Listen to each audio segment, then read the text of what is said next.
Okay, welcome back to the bar. So at the moment we're in this series which is about how you get value from project and portfolio tools and the whole space of investing in project and portfolio management tools. And I say this, as I've said right the way through, with a lot of experience of having engaged with several different companies because we sell a PPM tool ourselves. And the absolute sort of criminal sin to me is having a PPM tool in a client that does either very little, so a fraction of the functionality it's capable of doing, or in many cases virtually nothing. And we see time and time again PPM tools where hundreds of thousands of pounds have been invested, or tens of thousands or hundreds of thousands have been invested, and yet very little is actually being delivered in terms of value to the business.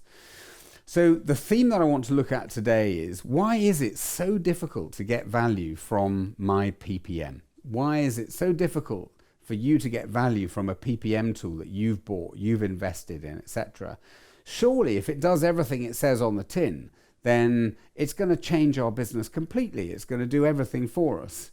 I don't think so.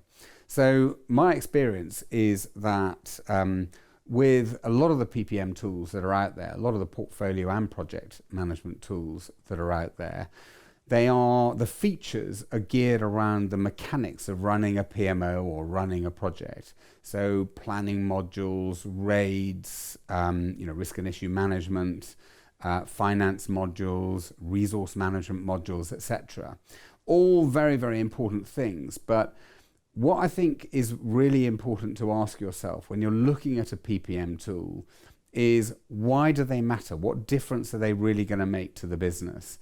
So a resource management tool is an absolute classic. We get asked all the time about how complex or what our resource management tool will do, and one resource management module on our PPM platform will do. And often we find that when people are evaluating different PPM platforms, they get seduced by the mechanics of resource management, and they forget about how that aligns with the capability and the maturity of the business that they're in. And so they end up buying a PPM tool with fantastic modules that do all sorts of dependencies, resource management, risk and issue management, financial management, etc. But yet they never manage to actually make it work properly and get value from it, because it's just too complex for the business to work across multiple projects in a portfolio.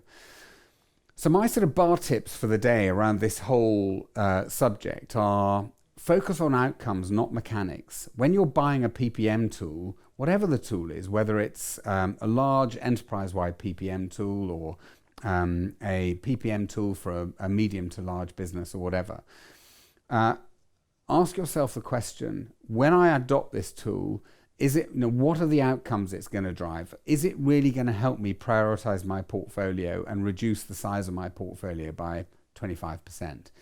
Is it going to really enable me, with the people we've got, to get all the resourcing information in there to analyze our capacity versus our demand and get a really good picture that we can debate in senior management team meetings so that we can prioritize what we do and when we do it? And just be careful not to get seduced and sucked into, will it do the mechanics that currently a spreadsheet is doing? And will it do it better so that I can see better information? You need to really make sure that it's going to drive more effective and more valuable outcomes for the business. Otherwise, you'll end up with, as an example, a resource management module that's doing little more than timesheet recording. And we see this all the time. And the other thing I would suggest is, when you're looking at a PPM platform or any project or portfolio management tools, the first thing to do is to analyze your own business's capability and level of maturity around projects. So if 50% of the people that run your projects are actually not trained project managers, they're just good operational people leading things, delivering stuff, then there's no point buying a PPM tool that is too complicated to fill in because they don't have their Prince 2 or their project management training. You need to make sure that your 50% of people running projects are going to be able to fill in and use the tool that you've got If 30% of your people are external contractors, you need to make sure that you haven't got a tool that takes days of training to actually understand and to engage with. Keep it simple and keep it aligned with your level of maturity and capability. Otherwise, you'll spend a shed load of money on a PPM platform or a PPM tool or a portfolio management tool, and you won't get very much value from it at all. Just keep it simple. Cheers.